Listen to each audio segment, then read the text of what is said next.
સાથે ચેડા કરવામાં આવી રહ્યા છે। ફૂડ વિભાગે લીધેલા દૂધના માવામાં ભેળસેળ કરવામાં આવી। દૂધના માવામાં 10 સેમ્પલ ભેળસેળયુક્ત નીકળ્યા। છેલ્લા 15 દિવસમાં 22 જેટલા સેમ્પલ્સ લીધા હતા, જેમાં શંકર માવાવાલા શ્રી કૃષ્ણ માવાના સેમ્પલ્સ ફેલ ગયા છે। ગણેશ ડેરી જય અંબે માવાના સેમ્પલ પણ ફેલ આવ્યા। અંબા શંકર માવા અને શ્રી કૃષ્ણ ડેરીના સેમ્પલ્સ ફેલ છે। નંદકિશોર ડેરીના સેમ્પલ્સ પણ ફેલ નીકળ્યા। હવે સેમ્પલમાં એવું છે, મોડા માવાનો સેમ્પલ છે અને મોડો માવો અમારો બહારથી આવે છે, એમાં પ્રોબ્લેમ છે। બાકી આપણે જો ડેરીનો જે માલ છે એ બધો ચોખ્ખો છે, એમાં કંઈ વાંધો નથી। મોડો માવો રેડીમેડ મંગાવી એનો છે, બાકી અમારામાં કોઈ પ્રોબ્લેમ નથી।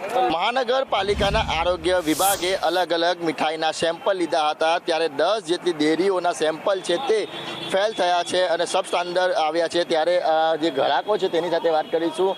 ભાઈ, તમે મીઠાઈ લીધી છે અને પણ એના જે સેમ્પલ છે તે ફેલ થયા છે, બિન આરોગ્ય પદાર્થ કરવામાં આવ્યા છે, શું કહેશો તમે? કેટલું જોખમકારી? જોખમ તો હોય જ, પણ અમે વર્ષોથી લઈએ છીએ, અહીંયા જરાક સારું મળે છે એટલે અહીંયાથી લઈએ છીએ।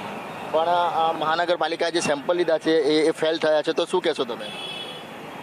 એ તો કોઈ જગ્યાએ એવું થાય, મીઠાઈમાં કોઈ થઈ જાય, આમ ખાઈને બીમાર પડો તો? હા, કોઈ વાર બીમાર પડી બી જાય। અહીંયા મેં વર્ષોથી અહીંયાથી લેમ છું, પણ અહીંયા વસ્તુ એકદમ ચોખ્ખું મળે છે। બિલકુલ, તો જોઈ શકાય છે કે આ ગણેશ ડેરી છે ત્યાં અંગારીના પણ સેમ્પલ લેવામાં આવ્યા હતા।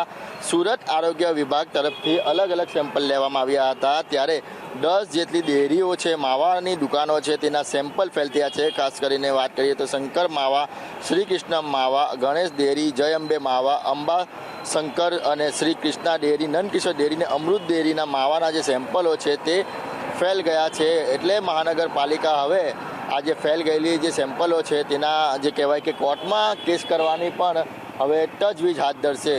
સુરત શહેરમાં અનેકવાર લોકોના આરોગ્ય સાથે જે ચેડા કરતા હોય છે, ત્યારે વધુ એકવાર આજે માવા અને ખમણના સેમ્પલ લેવામાં આવ્યા હતા, તે ફેલ ગયા છે। કેમેરા પર્સન ભૂષણ ચૌધરી સાથે મનીષ પરમાર, સંદેશ ન્યૂઝ, સુરત।